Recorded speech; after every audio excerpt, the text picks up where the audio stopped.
So we can only represent in a multi-dimensional picture, right? Okay, we have to kind of slice and dice and understand it because we cannot look at the whole picture.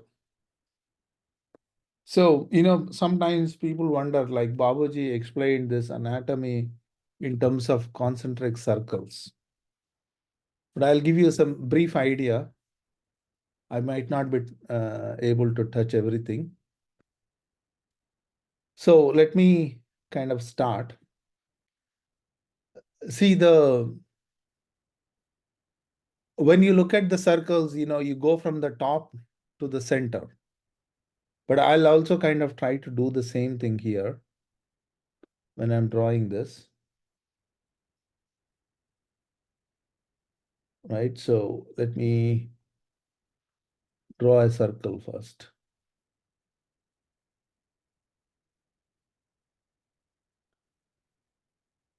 All right. Now typically this is represented the other way, but I'm kind of trying to do it the other from the top to the center so that we understand how this works. So that, or let me do it like this. So the inner circle, the innermost circle is called this is the innermost circle. So this circle, I mean, think of each circle as a covering. This is a covering. This covering, the innermost covering is called the food sheath. In Sanskrit, it is known as Annamaya Kosha. Kosha means a sheath, a covering. Annam means food. So this sheath means basically representing our body. Somebody said we are food rearranged. Our intake, our consumption is transforming into a body. So from the fetus to what we are today as an adults, it's all because that this transformation of the food. I mean, it's not only food, but predominantly the body is food. So now, what are the points we know within our body? If you look at from a spiritual anatomy perspective, we have this point 1, point 2, point 3, point 4, point 5 in our physical anatomy basically corresponds to this physical body. So if you will kind of draw this, right?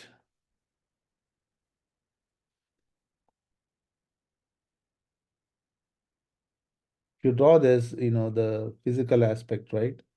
So the point 1, 2, 3, 4, and the 5, the throat chakra.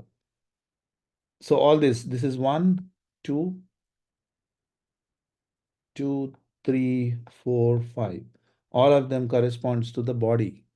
That is why it is also known as, if you read our literature, it is called PIND.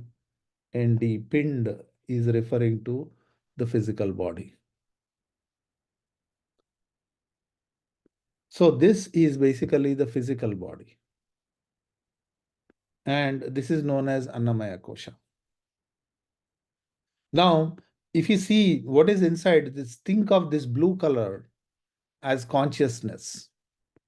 Now there is a boundary formed, a sheath formed. And if you see the inside the blue and outside the blue, it's the same consciousness, but the consciousness which is inside this circle is trapped.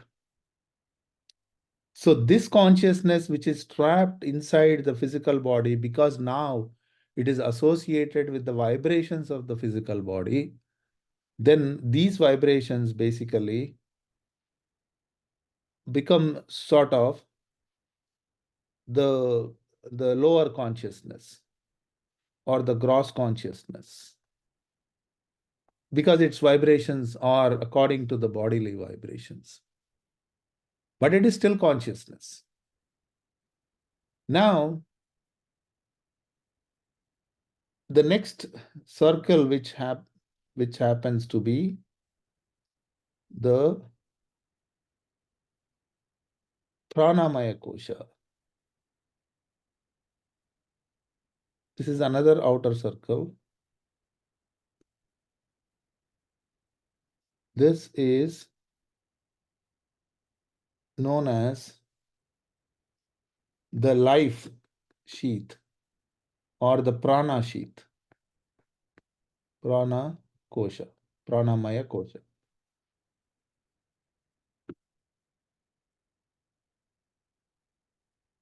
Now, what is inside the pranamaya kosha? Now, this corresponds to this food sheath is correspond to the physical body, and this sheath corresponds to the subtle body. But this subtle body and sort of extends, but this is the subtle body. So what do you have in the subtle body? If you see the mind, ego, and intellect are part of the subtle body. So we are using all our mind and intellect, ego to nourish this physical body in a when who are not exposed to the spiritual system, their premises of action is in this box, in this yellow. So they have little bit of access into the life body or the pranamaya kosha or the subtle body, and somewhat, I mean, mostly engaged with the physical body. This means here physical body not only refer to our own physical body, it also refers to the all our interactions with this world, engagement with this world. So now let's slightly look at, so the consciousness is trapped here, the consciousness is also trapped in the outer layer.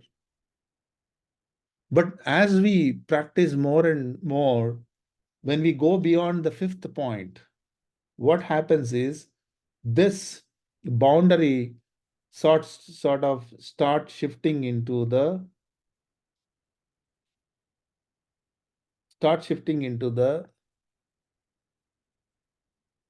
this red color moves away, and now it starts shifting into the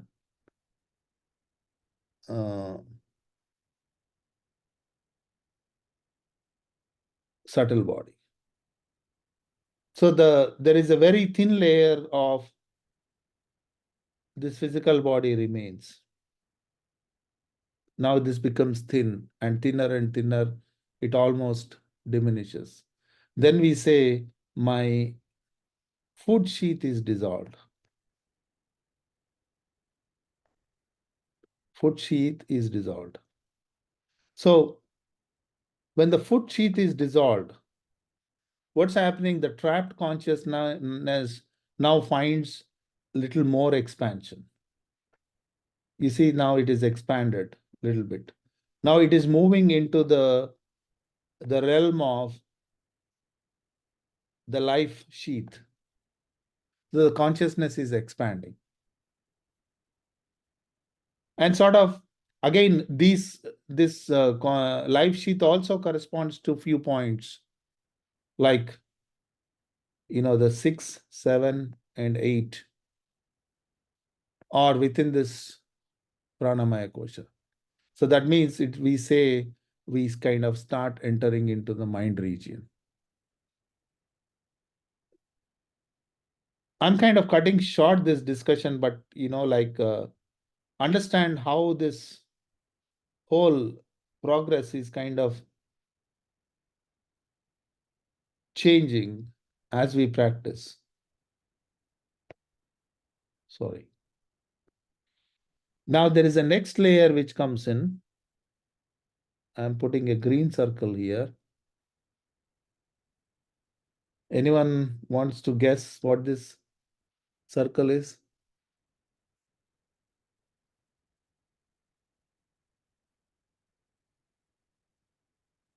This is called mental sheath. Mental sheath or Manomaya Kosha. So in the Manomaya Kosha, the corresponding points are 9 and 10.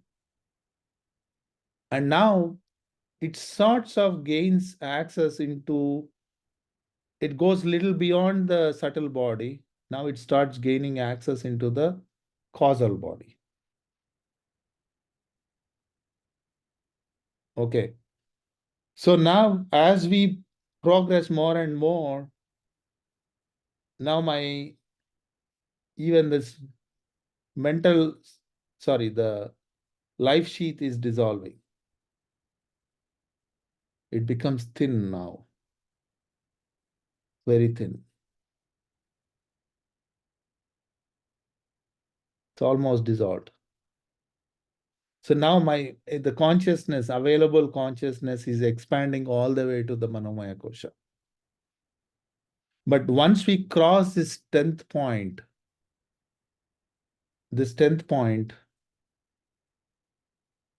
there'll be a true liberation, true freedom, because now we are going beyond the mental sheath. Once we cross this mental sheath, total freedom we experience in our consciousness.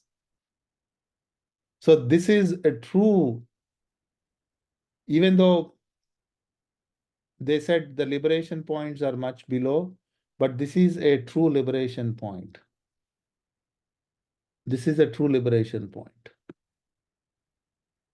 So basically, we kind of get out of the grips of the nature. In the Indian tradition, there are two forces. One is the nature and there is divine.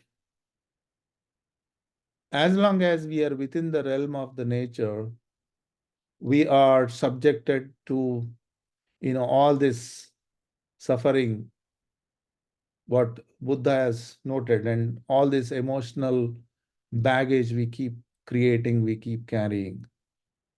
But once we attain this 10th point, we attain the full liberation. Means mind becomes totally free. There's a more available consciousness. My approach to life changes. Now my approach becomes more and more internal. The engagement with the physical world, I won't say it will go away, but we engage with the physical world even from the higher consciousness. Means there is a less emotional baggage we accumulate as a process of this. And for us to kind of go over all these sheets because of this accumulated grossness is so high, we, even though through the practice we have some level of access, but because of this accumulated grossness, at every layer, you see my available consciousness, the blue color is thinner and thinner and thinner because of this grossness. But as we clean, our available consciousness sort of is increasing until the mental sheath. So there is a grossness at the every layer, and this deeper cleaning is very much necessary.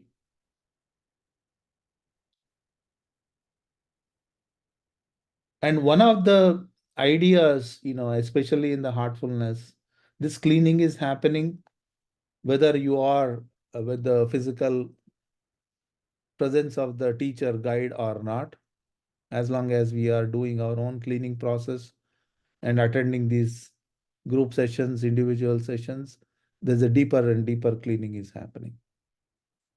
But meeting a spiritual guide is completely a different phenomena, I would say. Reason, even though we are doing it, we are, being in his physical presence and having this grace or transmission received from a highly evolved person like the teacher makes lot of shift in this space without our knowledge. I mean, to me, I would say my spiritual practice has transformed, so I can kind of, if I have to put my heartfulness life, is very different before I met the teacher, and it is very different after I met the teacher. I mean, that's my personal experience, I would say. So it is always, we have to make use of these opportunities to meet this teacher once in, at least, whenever the opportunity presents, we should do that. We should not hesitate from, going and meeting the teacher in person. Shrikant, most of us cannot really meet with him one-on-one, right? We just go to these gatherings and there. Talking about physical presence. So just going to a gathering and him being there in the gathering, that's enough. That's enough. And you can always meet him, so there is, it is all about, you have to let go those inhibitions within you. Just walk to him and introduce yourself. There's no one stopping you. And who can stop you from going there is you yourself. No, he asks us not to. That's why. Okay. Because he has to protect himself, right? There's so many people. Yeah. He asks us not to go. And we respect him. You when you want to meet him in person, really, truly, somehow the opportunity presents to you. And that's the opportunity we have to make use of. Right? So, for few people, it happens every time, but I don't know how much benefit they can really make out of it. Right? So it's all depends on you, depends on us, basically. But that meeting, being in his physical presence, definitely gives a lot of shift. That's why I kind of, I chose my words carefully, being in his physical presence. Okay. Not really meeting. But if the meeting happens, not just meeting, the real meeting happens, then that's great. But it will happen as, somehow it will happen. I won't say under what circumstances, under what conditions, but it will happen. Okay. I want to kind of, draw your attention to this particular scene, which totally moved me. And probably I watched this in my 8th or 9th grade. You might have watched, there is a new Ben-Hur movie. When I came to US, I thought everyone knows Ben-Hur movie, but only few knows. The old Ben-Hur movie. I don't know how many of you watched it. So in that, this guy is punished by Romans. And he was getting dragged through a desert. And it's very hot. And the general of the soldier says, the main hero, Ben-Hur, and he says nobody should give him water. And he's dying of thirst. And he almost fainted. And suddenly he feels that fresh water fell on his face. And he opened his eyes. And he was awestruck. He was just watching. He's just watching. That's it. He was in a wonder, looking at that personality in front of him. If I remember that scene, tears will roll for me.